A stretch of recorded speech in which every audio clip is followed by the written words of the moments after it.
Capítulo 8. O zombeteiro procura sabedoria e não a encontra. Provérbios 14:6. Para Angel, tanto fazia se ia levantar daquela cama um dia ou não. Uma escuridão imóvel pesava sobre ela. Tinha visto um modo de pôr fim à sua vida miserável e procurara isso no momento de desespero, só para falhar mais uma vez. Em vez de encontrar a paz que tanto desejava, encontrou a dor. Em vez de se libertar, estava presa a outro homem. Por que não fazia nada direito? Porque todos os seus planos davam errado. Hosea era o único homem que ela queria evitar e agora era o dono dela. Não tinha força para lutar contra ele.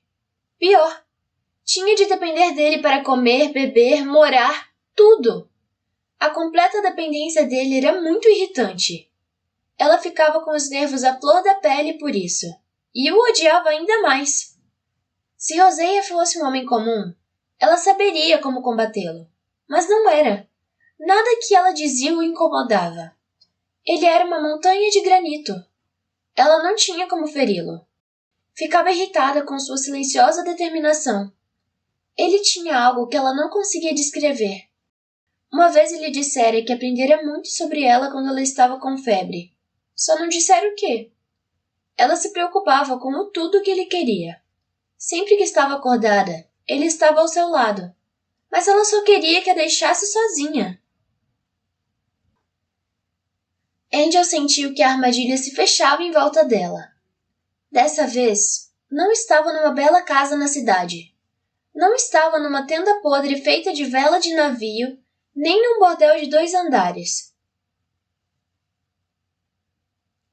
Mas mesmo assim, era uma armadilha, e aquele lunático tinha a chave. O que ele queria dela? E por que ela sentia que ele era mais perigoso do que todos os outros homens que tinha conhecido? Depois de uma semana, Michael passou a deixá-la sozinha na cabana por algumas horas enquanto saía para trabalhar. Ela não sabia o que ele fazia, e não perguntou. Não se importava. Ficou aliviada de Michael não ficar mais em cima dela o tempo todo, secando sua testa ou dando-lhe sopa na boca. Queria ficar sozinha. Queria pensar e não podia fazer isso com ele por perto. A privacidade que tanto desejava transformou-se em solidão. E pensar era tudo o que fazia. Chovia e ela ficava escutando a chuva batendo no telhado. E com as batidas vinham visões do barraco nas docas, de mamãe e de Reb. Pensar em Reb levava a Duke, em Duke, a todo o resto, e Angel achava que ia enlouquecer. Talvez começasse a falar com Deus também, como aquele louco que tinha posto a aliança da mãe em seu dedo. Por que ele tinha feito isso? Por que tinha se casado com ela? E então lá estava ele na porta, grande, forte, quieto e olhando para ela daquele jeito. Queria ignorá-lo, mas ele enchia a cabana com sua presença. Mesmo quando ficava apenas sentada em silêncio diante do fogo, lendo algum livro velho e gasto, ocupava a casa inteira. Ele a dominava com aquilo. Mesmo quando fechava os olhos, ela o via lá, sentado na cadeira na frente do fogo, dentro de sua imaginação. Não o compreendia melhor agora do que no bordel, mas ele tinha mudado. Estava diferente. Para começar, não falava tanto. Na verdade, falava muito pouco. Sorria para ela e lhe perguntava como se sentia, se precisava de alguma coisa, e depois ia cuidar da vida, fosse qual fosse essa vida. Dia após dia, ela o via botar o chapéu e sabia que ele ia deixá-la sozinha de novo. Senhor, ela disse, determinada a nunca chamá-lo pelo nome. Por que me trouxe para cá se tudo o que faz é me deixar sozinha na cabana? Estou lhe dando tempo para pensar. Pensar o quê? O que quer que precise pensar. Você vai se levantar quando estiver preparada. Ele pegou o chapéu do cabide perto da porta e saiu. O sol da manhã entrava por uma janela aberta. O fogo ardia na lareira. Ela estava de estômago cheio e aquecida. Devia estar satisfeita. Devia poder relaxar, se acalmar e não pensar em nada. A solidão devia lhe bastar. O que estava acontecendo com ela? Talvez fosse o silêncio. Estava acostumada com o ataque de ruídos de todos os lados.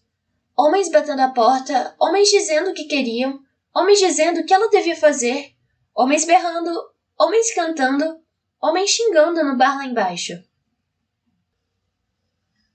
Às vezes cadeiras se espatifavam contra as paredes e o vidro se quebrava, e havia sempre a duquesa dizendo que ela devia agradecer. Ou McGowan, dizendo para algum homem que o tempo dele tinha acabado e que, se não vestisse a calça e fosse embora, ia se arrepender. Mas jamais tivera aquele silêncio, aquela quietude que zumbia em seus ouvidos. Ela reclamou. Há muitos sons, disse Rosea. É só prestar atenção. Como não tinha mais nada para ocupar o tempo, ela prestou atenção. E ele estava certo. O silêncio mudou e ela ouviu sons rompendo barreiras. Era o que a chuva fazia quando ela espalhava as latas brilhantes no barraco pequeno e escuro. Começou a distinguir vozes do coro que a cercava. Um grilo vivia embaixo da cama. Um sapo-boi ficava bem debaixo da janela. Um bando de companheiros emplumados ia e vinha lá fora. Todos pardais e um escandaloso gaio. E finalmente Angel se levantou. Procurou algo para vestir e não encontrou nada. Não tinha pensado, até aquele momento, que nada na cabana pertencia a ela. Nenhuma de suas coisas estava lá. Onde estavam? Será que ele nem pensara em trazê-las? O que ela ia vestir? Um saco de aniagem que pinicava? Tudo indicava que ele também tinha pouquíssimas coisas. A pequena cômoda guardava um segundo par de ceroulas bem usadas, uma calça de brim e outros pares de meias grossas. Tudo grande demais para ela. Havia um baú preto, velho e gasto num canto, mas ela estava cansada demais para abri-lo e ver o que tinha dentro. Nua e muito fraca para arrastar um cobertor da cama para se cobrir, simplesmente se debruçou na janela e bebeu aquele ar fresco e frio. Meia dúzia de minúsculos passarinhos saltitavam de galho em galho numa grande árvore. Um pássaro maior andava de peito estufado e ciscava a terra a menos de 2 metros da cabana. Ela sorriu, de tanta pose que ele fazia. Uma brisa suave começou a soprar e com ela um cheiro tão forte que quase podia saboreá-lo. O campo perto da cabana de mamãe tinha esse mesmo perfume. Ela fechou os olhos e o saboreou. Abriu os olhos de novo e olhou para aquele pedaço de terra. — Ah, mamãe! Murmurou com a voz embargada. A fraqueza lhe subiu pela coluna e as costelas começaram a doer novamente. Ela tremia e estava ficando tonta. Michael chegou e, quando a viu nua perto da janela aberta, foi pegar uma coberta da cama sem dizer nada. Enrolou o acolchoado nela e Angel caiu sob aquele peso. Ele a pegou no colo carinhosamente. — Há quanto tempo está de pé? — Não o bastante para ser posta na cama de novo. Ele a segurava nos braços feito uma criança, passando-lhe seu calor. Ela sentiu o cheiro de terra e sol. — Pode me botar no chão agora, mas não na cama. Passei minha vida toda na cama e enjoei dela. Michael sorriu. Ela não fazia nada pela metade, nem ficar de pé outra vez. Ele a pôs na cadeira na frente do fogo e acrescentou mais uma tora. Ela sentia pontadas de dor nos lados do corpo. Agarrou com força os braços da cadeira e sentiu cada ponto que McGowan chutou e socou. Ele não havia lhe poupado muita coisa. Ela tocou de leve no rosto e fez uma careta. — Você tem um espelho? Michael pegou a folha de lata brilhante que usava para se barbear e lhe ofereceu. Horrorizada, ela pôde se ver. Depois de um longo tempo, devolveu-lhe a lata e ele a botou de volta na prateleira. — Quanto pagou por mim? — Tudo o que tinha. Ela deu uma risada fraca. — Você é um tolo. Como consegui olhar para ela daquele jeito? Não há nenhum dano permanente. Não? Bem, pelo menos fiquei com todos os meus dentes. Já é alguma coisa. Não me casei com você pela sua aparência. Claro que não. Você se casou comigo pelo meu charme natural. Ou será que foi Deus que mandou? Quem sabe ele achou que os chifres na sua cabeça cabiam nos buracos da minha. Angel deitou a cabeça. Soube que você era maluco quando vi pela primeira vez. Estava completamente exausta e pensava que estaria muito mais confortável deitada de costas naquele colchão de palha outra vez.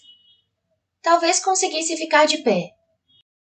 Mas se desse um passo, certamente quebraria o nariz novamente no assoalho de tábuas. Michael se aproximou e a pegou no colo com gentileza, ignorando seus protestos. Eu disse que ainda não quero me deitar.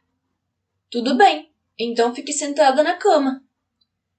O que aconteceu com todas as minhas coisas? Esqueci de trazê-las. De qualquer maneira, o que tinha não ia lhe servir agora. A mulher de um fazendeiro não usa cetim nem renda. Imagina que ela trota nua por fileiras de feijões e cenouras, para cima e para baixo. Para cima e para baixo. Ele deu um largo sorriso e o humor iluminou-lhe os olhos. Talvez fosse interessante. Andy ouviu porque Rebecca tinha gostado tanto dele, mas a beleza não fazia diferença para ela. Duke era um homem bonito, um sedutor carismático. Olha, disse muito tensa. Quero começar a levantar dessa cama e sair por aí sozinha, com alguma roupa. Vou providenciar o que precisa, quando precisar. Preciso agora. Ele fez um bico. Acho que sim, disse com uma calma irritante. Foi até o velho baú e o abriu, tirou um embrulho e lhe entregou. Isso deverá servir por enquanto. Curiosa, Angel desamarrou o pacote. A lã cinza se abriu e ela viu que era uma capa gasta. Dentro havia 2 saias de lã, uma marrom claro e a outra preta, 2 blusas, uma que devia ter sido branca um dia, mas que agora estava quase amarela, e a outra com flores azuis e cor-de-rosa desbotadas. As 2 abotoavam até o queixo e tinham mangas tão compridas que passavam do pulso. 2 toucas combinavam com as blusas. Modestamente escondidas dentro dessas roupas, havia 2 camisolas simples, calções e meias de lã pretas. Por fim, achou sapatos pretos sem salto, abotoados até o tornozelo. Olhou incrédula para ele. Serei eternamente grata por esse presente. Sei que não é a roupa que costumava usar, mas acho que vai acabar percebendo que essas combinam mais com você do que as outras. Vou experimentar e seguir seu conselho. E passou a mão no tecido áspero da saia. Ele sorriu.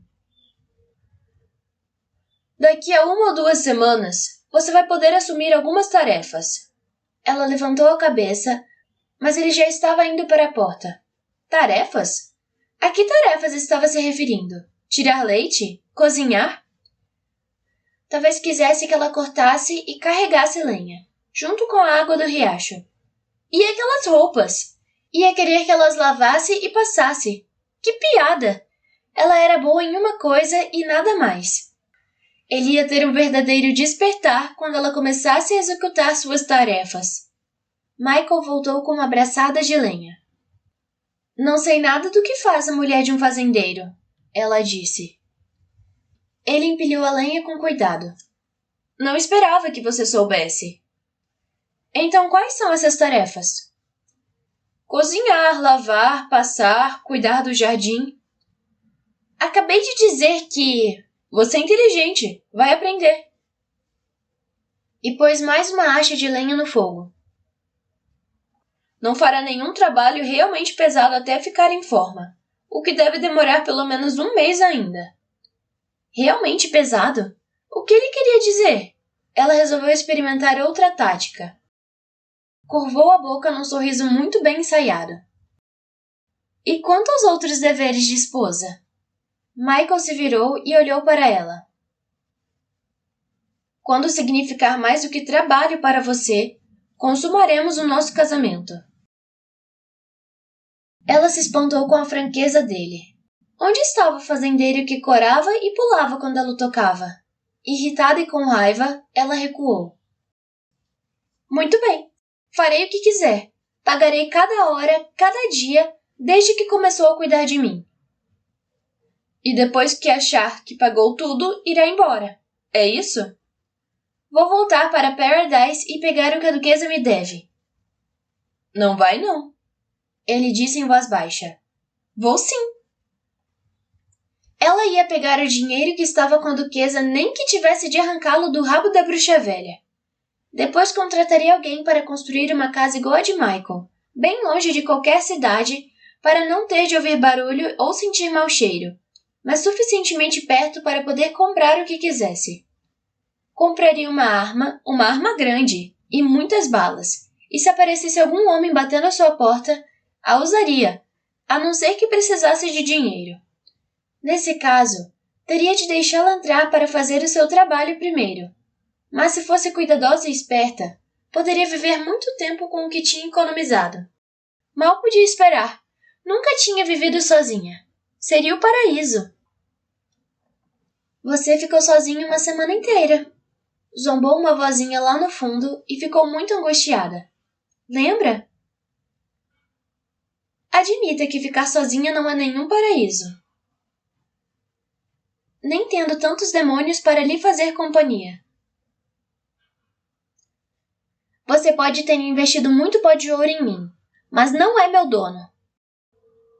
Michael olhou para ela com toda a paciência do mundo.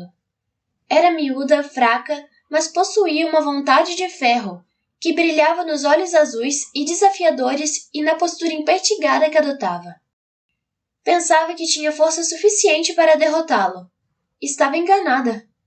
Ele estava cumprindo a vontade de Deus e tinha seus próprios planos, que não paravam de crescer. Só que já tinha dito tudo o que queria dizer por enquanto. Deixaria que ela pensasse nisso. Você tem razão, disse. Não sou seu dono, mas você não vai fugir disso. Comeram cada um num canto da casa, ela na cama com o prato no colo e ele à mesa. O único ruído era o crepitar do fogo. Angel pôs o prato na mesa de cabeceira. Tremia violentamente, mas ainda não queria se deitar. Ficou analisando Michael. Mais cedo ou mais tarde ia entendê-lo. Ele era um homem, não era? Não podia ser tão complexo assim. Ia desmontá-lo, peça por peça. Todos eles têm pontos fracos, querida, Sally tinha dito. Só tem de traduzir as mensagens que lhes passam e descobrir o que querem de você.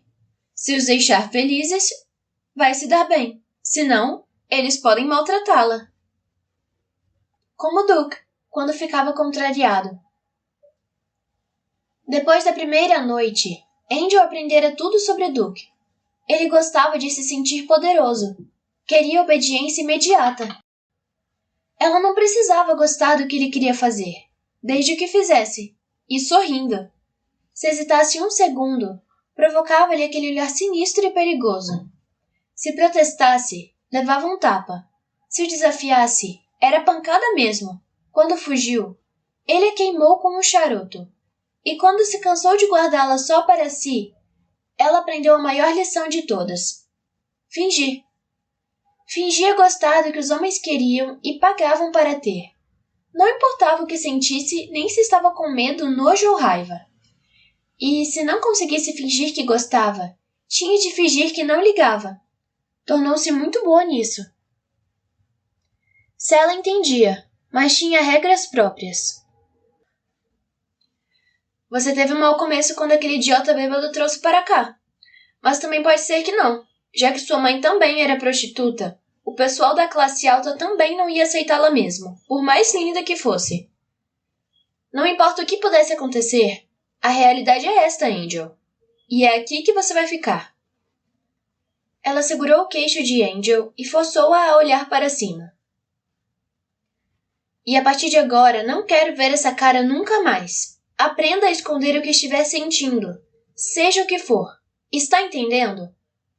Nós todas temos nossas histórias tristes para contar, algumas piores do que a sua. Trate de aprender a decifrar os homens, a dar-lhes o que pagaram para ter e despachá-los com um sorriso no rosto.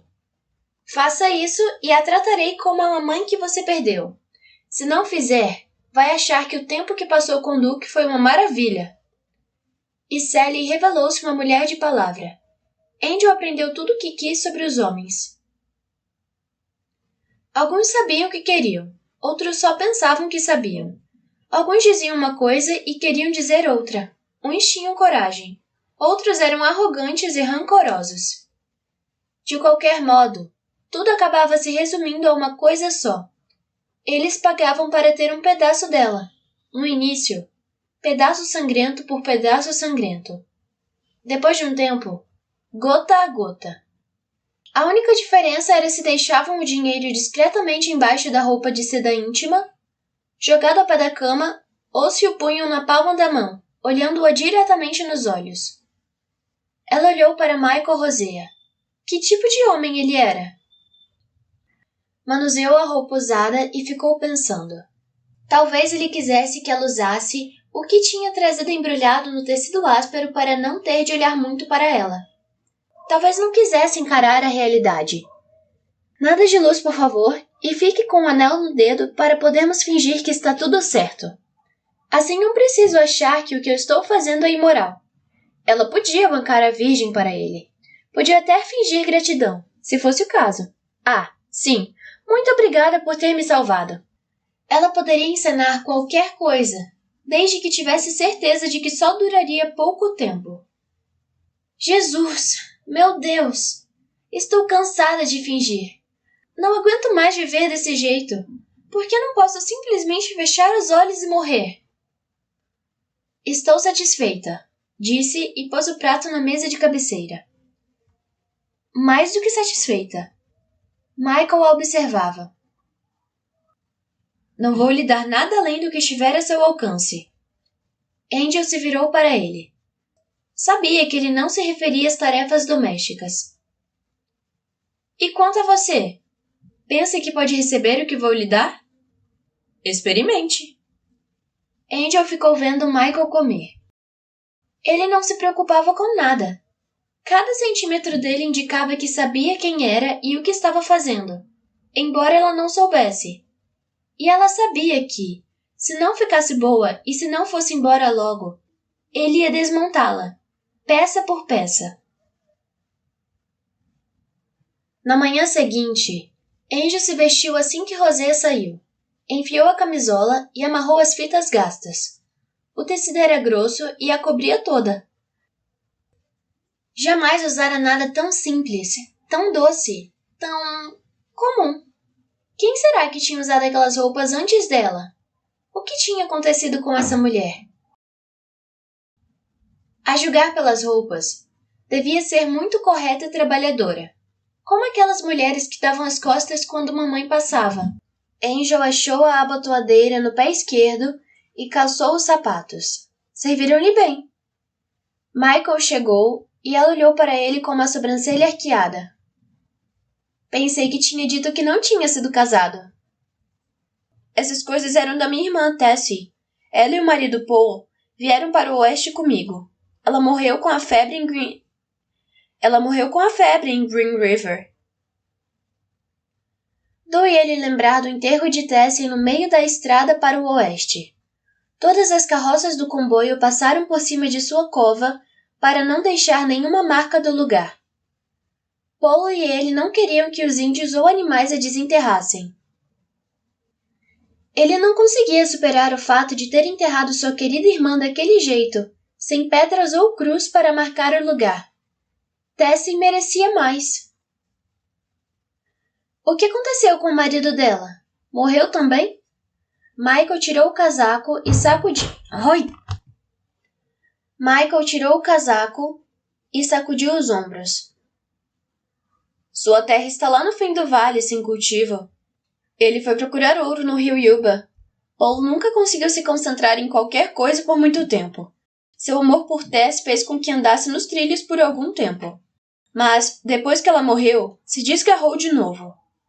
Angel deu um sorriso triste. Então seu cunhado é mais um nessa multidão que estupra os rios da Califórnia. E tudo mais o que encontra pelo caminho. Michael deu meia volta e encarou Angel. Ela sentiu bem aquele olhar e sabia o que ele estava pensando. Se ele é homem e está no Yuba, deve ter ido ao palácio. Ela viu que ele raciocinara corretamente. Sacudiu os ombros friamente e enfiou a faca mais fundo. Não saberia dizer se ele chegou ao meu quarto. Descreva-me o seu cunhado. Talvez assim eu me lembre. Suas palavras soaram duras e frias, mas Michael não se deixou enganar. Ela estava se esforçando muito para afastá-lo. Ele só queria saber por quê. Angel ficou irritada com o silêncio dele. Não precisa se preocupar se ele me conhece ou não. Estarei longe daqui antes que ele volte. Você estará aqui comigo. Onde é o seu lugar? Ela sorriu com frieza. Mais cedo ou mais tarde chegará um comboio de virgens, todas respeitáveis com trajes ásperos, poeirentos e gastos. Então você vai recuperar o seu juízo. Bem na hora em que tiver de dizer, esta é minha mulher. Eu a comprei no bordel de Paradise em 1851. Pode vir quem for. Me casei com você. Bem, é muito fácil corrigir isso. Ela tirou a aliança do dedo. Está vendo? Não estamos mais casados. E esticou o braço para ele com a aliança na palma da mão. Simples assim. Michael examinou-lhe o rosto. Será que realmente acreditava que era fácil assim? Que era só tirar a aliança que o casamento era anulado e tudo voltava a ser como antes? É aí que você se engana, Mara. Ainda estamos casados. Quer use a aliança ou não. Mas quero que a use de qualquer maneira. Ela franziu a testa, mas fez o que ele pediu. Rodou a aliança no dedo. Lucky disse que era da sua mãe. E era. Angel deixou as mãos caírem ao lado do corpo. Avise-me quando eu quiser de volta. Não vou querê-la de volta. Ela pôs as mãos no colo e fez cara de sonsa para ele. Como quiser, senhor. Ele ficou irritado. Detesto essa frase, como quiser. É como se eu me oferecesse um café. Como quiser. Ela oferecia o corpo dela assim. É melhor esclarecer logo uma coisa. Eu me casei com você na riqueza e na pobreza, até que a morte nos separe. Jurei diante de Deus quando me casei com você e jamais vou quebrar esse juramento. Angel sabia tudo a respeito de Deus. Faça tudo certo, senão ele a esmaga como uma barata. Assim era Deus. Ela viu a escuridão nos olhos de Rosea e não disse nada. Mamãe acreditava em Deus. Tinha fé. Entregou-se completamente. O Pai Nosso que está no céu vivia no mesmo mundo que Alex Stafford. Angel não era boba de se entregar para ninguém, menos ainda para ele. E se esse homem achava que podia fazer com que ela... Angel aprendera muito cedo que uma coisa em que você não acredita não pode prejudicá-la. Você se lembra de alguma coisa do casamento? Perguntou Michael, assustando-a e trazendo-a de volta dos pensamentos pessimistas. Lembro de um homem de preto falando em cima de mim com a voz mais morta do que Jesus. Você disse que sim. Lembra-se disso? Eu não disse que sim. Disse, por que não? Mas serve.